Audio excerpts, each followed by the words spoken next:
Why diets fail and 6 things you can do about it. We've all been there, starting a new diet, excited for everything. We're going to cut out all the carbs, all the sugar, all the sweet, exercise 7 times a week for 2 hours a day. 2-3 weeks later, guess what? Crash and burn. And the sad numbers about it is 95% of all diets fail. So only 5% makes it. And that's where today I want to dive in. What's the reason why 95% of the diets fail and what you can do about it? So let's first look at why do diets fail. The first reason why many diets fail is the unsustainability of it. They become too restrictive. We try to cut out all the sugar, all the sweets, everything in one go. And 2-3 weeks later, crash and burn. Another reason is the psychological aspect of it. We have what we call the peripheral activation system. Let me put it this way. If I tell you today, no more chocolate, guess what you are going to see everywhere? Chocolates. You're going to see it in all the aisles. You're going to see it on Facebook. You're going to see it on Instagram. You're going to see it on YouTube. Chocolate always were there. You just never paid attention to them. How the peripheral activation system works. We see thousands and thousands of things every single day. But the thing is, we don't have the mental capacity to pay attention to all of that. That's where the peripheral activation system comes in. The moment we attach a value to something, positive or negative, it's irrelevant, it doesn't matter, we notice those things. So take a diet, for instance. If the diet says from today, no more bread, you will think about bread, you will see bread, and what does that lead to? For us, inevitably binging on that. Another good example here, the car you drive. The car you drive, you see on the road. The dream car you want, you see it on the road. That's when we fall prey to the very restrictive diets because we pay attention to all the things we can't. And also the long-term aspect of it. If somebody tells me they're on Banting or keto or carnivore, whatever diet has a name to, I've got nothing against it. But the question I always ask, can you do it for the rest of your life? If you can't, then what's the point of starting something where you're going to stop and you're going to go back to your old ways of living? The second reason why a lot of diets fail is the unrealistic expectations. The thing is, we want the quick fixes. We want to take 10 weeks to lose 10 kgs, 6 weeks to six-pack abs. Drink this capsule and all the fat will burn away. Quick fixes don't address the big thing, lifestyle, habits. Then we try to use these things, then we lose 2-3 kgs quickly. Yes, a lot of that comes from your glycogen depletion, water loss and everything, and then it plateaus. Then we give up because, you know what, it didn't work for me, and we gain back all the weight and more because we were looking for a quick fix. Another reason is pretty overperformance. If we look at magazine covers, especially females, you will see all the females, almost perfect six-pack abs, lean, shredded bodies. To look like that is not sustainable, even for men. All the men you see on magazine covers, social media, six-pack abs, big biceps, shredded legs, everything. Yes, but in reality, is it sustainable to live like that and look like that? You can do it, but also understand it's very, very hard. The cost of getting lean, not financial, but lifestyle-wise. The leaner you want to be, more shredded you want to be, the more things you are going to have to sacrifice to look like that and be like that. So the question there is it psychologically healthy to give up so many things to adhere to what the new beauty standards are? No, that's setting us up for failure, not just physically, but also psychologically. Another one is the lack of individualization. Cookie cutter diets don't work because they don't take your life in consideration, your taste, your lifestyle. Being a parent, having kids, running around, dropping kids off, picking them back up, sport, social life, work, all of those things are different for different people. To think a cookie cutter diet's going to cut it?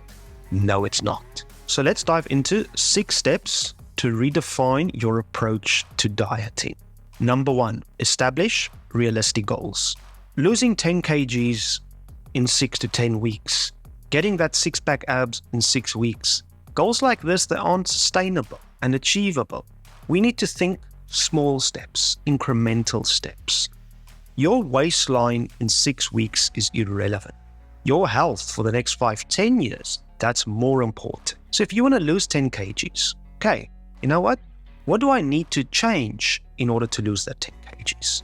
What small steps can I do weekly that will lead me to lose that 10 kgs, say, in 6 months? Because if we focus every week on one small habit change, and the next week another small change, and another small change, we are slowly changing our lifestyle without creating too much change that is unsustainable.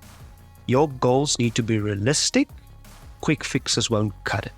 Number 2, embracing a balanced diet. Here, I said balanced diet. I didn't say a restrictive diet. The more variety we have daily, weekly, the easier it is to feel sustained. We feel good about the food choices. We have variety. You know, that's the saying, variety is the spice of life. A diversity of foods we can enjoy is vitally important. Then focusing on limiting processed foods. If a food you eat has more than 5 ingredients listed on it, that's a processed food. Processed foods generally has a lot of energy per gram compared to unprocessed food, which makes it easier to overeat. I'm not saying don't eat processed food, limit the amount of processed foods we eat. 80%. Focus on eating a whole diet. Lean proteins, a lot of fruits and vegetables, unrefined carbohydrates, healthy fats. And you know what that other 20% can be? Enjoy the brownies, the milk tart, the braaibroodjies. Enjoy those indulgences, because if you know you can still have those indulgent foods, perfect. You're not restricting yourself to binge on those. But also, if you focus on the 80-20, 80% of the time you focus on getting those lean, unprocessed foods in, that gives you the ability to earn that indulgent meal, that pizza, that hamburger. It's not about restricting, it's about finding balance. 80-20. Another very important overlooked one is number 3, practice mindful eating. Mindfulness has got this whole thing around it and it's wishy-washy, woo-woo things. But when I say mindful eating, it's stop. Put down the screens, turn off the TV, pay attention to what you are actually eating and savor the food. Once we are distracted and we watch TV or Netflix or YouTube while we are eating, are you paying attention to what you are eating or are you paying attention to the TV? If we pay attention to the TV, it's easier to eat more than we should because we're not actually paying attention to what we are eating. And then that leads to overeating and the waistline grows with it. But also, if we pay attention, we can slow down. The slower we can eat, the quicker we're going to feel satiated. We're going to notice actually how full we are and how much we ate. Most of us don't slow down. We eat 5 to 10 minutes, done. It takes around 20 minutes for the body to realize how much food we just had. TVs make it easy to mindlessly eat, too fast, too much, and without actually savoring the food. When last did you actually smell your food? Taste the food. What's the textures like? What does the mouth feel like? Slow down, disconnect, start eating mindfully. The 4th one is fostering a positive mindset. Ditching the diet mentality. Instead of thinking about what's good, what's bad, this food I can have, this food I can't have, this is bad food, this is good food. Think of it rather, is this food nourishing me or is it not nourishing me? There's a time for all foods. 80-20 as I said. Diet mentality puts everything as good and bad. Nothing is inherently good or bad. The dose makes the poison. A very important one here also, celebrating the non-scale victories. We put so much emphasis on that bloody bathroom scale. It's a number, and that number dictates how we feel about ourselves, our whole mood for the day. No, it shouldn't. We should also start looking for other victories. You know what? I took the stairs today. I hit 8,000 steps today. I had lean protein with every meal today. I slept well. I have more energy. I feel better. I think better. I don't have brain fog in the morning. All these things are victories that show you're on the right path. But we generally don't focus on them. We focus on one thing and one thing only, the bloody scale. The scale is just there to show you a number. That number shouldn't dictate how you feel about yourself. Another important one, staying curious. It's so easy to fall in a food rut, eating the same 5-6 things day in, day out. Curiosity is awesome. Learn new cuisines, explore new recipes, new cooking styles, taking food you generally don't eat, how to find another way to cook it. Curiosity brings color to life. It brings spice to life. Being curious, you'll be surprised what you learn on the path of curiosity and food. The fifth one, prioritizing sleep. Sleep is so overlooked so many times. You know what? I'll sleep when I'm dead. I can't sleep, I'm too busy. Sleep is a very important one here. Because if we don't have enough sleep, we're going to have more cravings, we're going to have less will control, and we're going to be more hungry the next day. Not even mentioning 2 to 3 nights of bad sleep, we are insulin insensitive to the same extent as a pre-diabetic. Also, we're more agitated. Sleep matters tremendously. Start prioritizing sleep. Create a sleep routine. Every night, try to go to bed the same time, wake up the same time. 7 days a week. Do 2 to 3 things every night before you go to bed to create a trigger routine. And I don't even think I have to say this.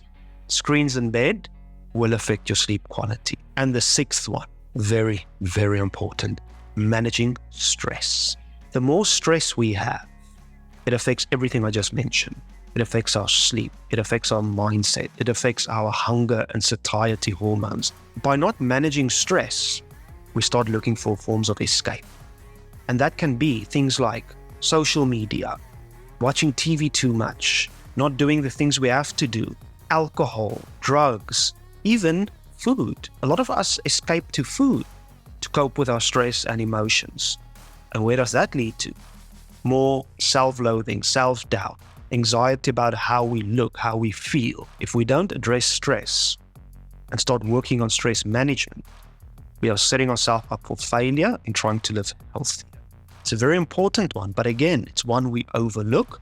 We try to focus on the diet instead of focusing on why can't I sustain a diet?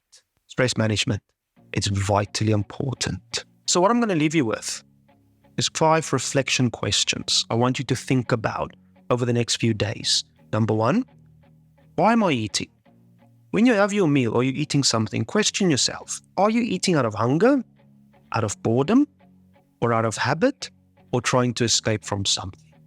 Building awareness around why am I eating is a very big first step to starting understanding your habit around how and why you are eating. Number 2, how do I feel after eating certain foods? If you had that meal, whatever it was, do you feel good? Do you feel energized? Do you feel lethargic? Do you feel bloated? Do you feel uncomfortable? Start paying attention to what the body is telling you after your meal. Number 3, what are my triggers for unhealthy food? Most of us have triggers that lead us to eating those unhealthy foods. At night, watching Netflix, opening the bag of chips or the Cadbury slab. Well, maybe Netflix is the trigger then.